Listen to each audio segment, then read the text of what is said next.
The GOAT, the legend, Yuki Tabata has done it again.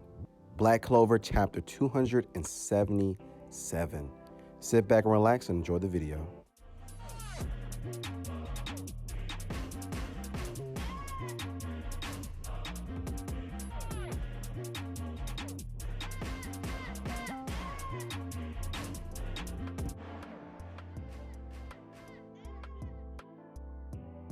Yo, what's good, guys? It's your boy Anime Mega Reviews, and today I got a special treat for you guys because apparently Black Clover spoilers had came out early, way earlier than I expected it to be. You know, I usually do keep up with Twitter, especially with the Black Clover spoilers, and I just had no idea. And I know that different mangas were going on break, but they came back early, and Yuki Tabata really just brought on some heat this week.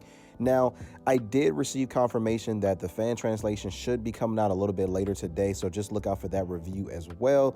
That's going to be coming out possibly tonight because the schedule's all like jacked up, and hopefully we can get back on schedule next week, or the week, I'm sorry guys, the week after next. So it's really going to be a treat because then we got the new Black Clover manga chapter, and then next week we're going to receive the new Black Clover episode 158 time skip episode. Is going to be awesome. But this week's spoilers opens up with Vanica. And this is the one main thing that I gotta say here, guys. Yuki Tabata is the GOAT because he can orchestrate so many fights at once. Because the same fight that we saw last week, I'm going to be getting into that a little bit later in the video, is still going on. But at the same time, you know, Vanica, you know, she's sitting in her chair, you know, she's chilling, she's chilling like a villain.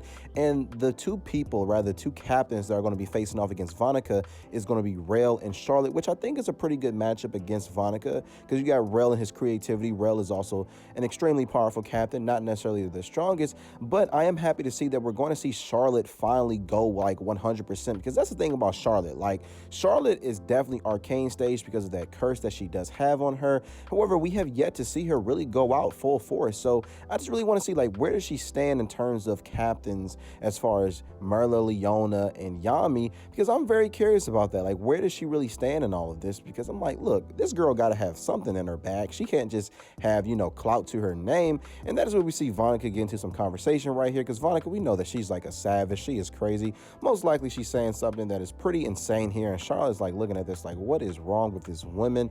And I think that that's kind of the thing that the Dark Triad really rubs people the wrong way, because they're not necessarily like human in terms of how they interact with people. Dante's narcissistic, Zenon's psychotic.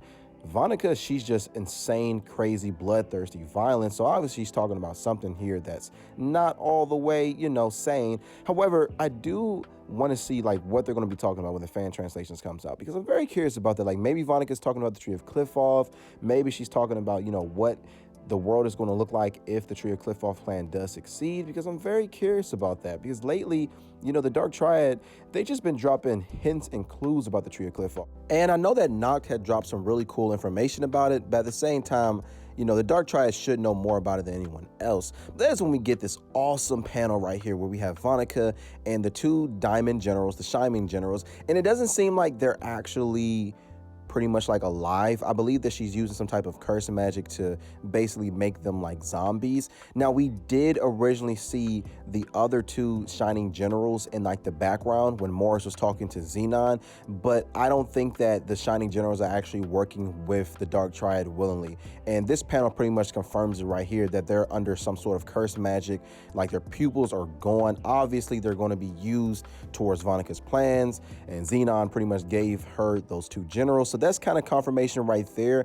Now, we do know, of course, that Morris is working with the Dark Triad willingly. However, the Shining Generals, I don't think that, we're really going to get that. However, I know there's one more, though. There is one more Shining General. So he actually may be working with them. These are the dead ones. But that's not the only thing that's going to take place in this chapter. We see that Yuno is pretty surprised that Zenon is still standing. Like, Yuno is obviously like, yo, bro, like, what is with this dude? I just hit him with my strongest attack and he's still alive. Like, just look at Yuno's face. Like, come on, Yuno, you did not think that would put Zenon down that easily. I don't know, maybe he did. I mean, Yuno's pretty good, though. I would say that this is a really good strategy that he did use, and this kind of leads to my suspicion that this was like a one-use attack, because Yuno's looking like, what in the world? And kudos to Yuno and Bell. Like, they had a really good strategy, but if we just really think that this battle is going to be over so soon, We all thought wrong. I didn't think this battle was going to be over soon. I assumed that Zenon's going to use another percentage, and we're possibly going to see that in this week's chapter as well. I do want to see his devil. And even we get right here, like, Langris is looking like, yo, this dude was really still alive. Like, I don't know if Yuno and Langris really thought that this would put him down. Like, maybe they did. And also we get that cool little hint that the Tree of Cliff-Off ritual is beginning to come to fruition. We see the roots taking form. We see the branches and everything. So this lets me know, for one, that Asta is going to come sooner than we think. Like, we originally imagined that maybe Asta wouldn't show up for another, like, maybe 20 chapters, maybe 10 chapters. Who knows how long it usually takes for an MC to finally show up to the main battle. But yeah, this is going to be taking place pretty fast. It looks like Yuki Tabata, and this is the one main thing that I love about him, is that he's fast-paced, but at the same time, he doesn't run through his material so fast so that he doesn't have anything to really write about. And that's what I like about his pacing. Like, I don't really know how this is going to necessarily be for the future of Black Clover. I know that it's going to go further than 600 chapters at least, maybe 600 even. But it just makes me a little bit worried about the pacing, because I don't know if he can do this forever. You know, you do have to know when to pace yourself, and Yuki Tabata, he does seem to know that, because we did get that little mini arc with Damnatio before we really got into the Spade Kingdom arc. So hopefully Yuki Tabata is going to take time to do that as well, because we still haven't seen Noelle train with the ultimate magic. So hopefully we get that a little bit later down the line, because I can't imagine that Noelle's just going to show up and all of a sudden ultimate magic is going to be shown. Like, I think there's going to be some type of, you know, part where we're going to see her training with Patri and the rest of the elves. But anyway, that does it for me today as far as these spoilers. Now, the fan translations come out pretty soon, so anything else that I haven't shown in this video is going to be most likely shown in the review. So stay tuned for that, guys. I'm really excited that we finally got a chapter. I expected this around like Wednesday, but this is an early Christmas present from Yuki Tabata. Let's give this dude a round of applause. Like, let's really give his editing team.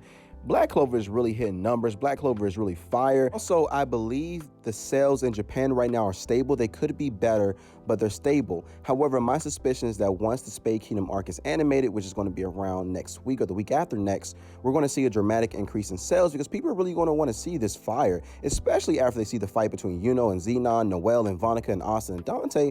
They're going to be like, yo, like, I want to see a continuation of this. What is going to be going on? Because I don't think that we're really going to see the anime go this far as what we're seeing right now in this chapter. I believe it's going to go on break, and then it's going to start up again, possibly maybe in like half a year, and then we're going to see this continuation of the fight between Nock and Asta, and then of course the continuation of the Dark Triad fights. But again, guys, that does it for me today. Make sure you subscribe if you're new. Also click the like button, because it's really important, and comment down below and tell me what you guys loved about this video. Let's discuss it. I love the fact that Yuki Tabata is taking all these fights and mashed them together in one chapter. I know this is 18 pages, so I'm just excited. Yuki Tabata really knows how to deliver. And if I didn't tell you guys before, I'm telling you now. Merry Christmas and have a wonderful weekend.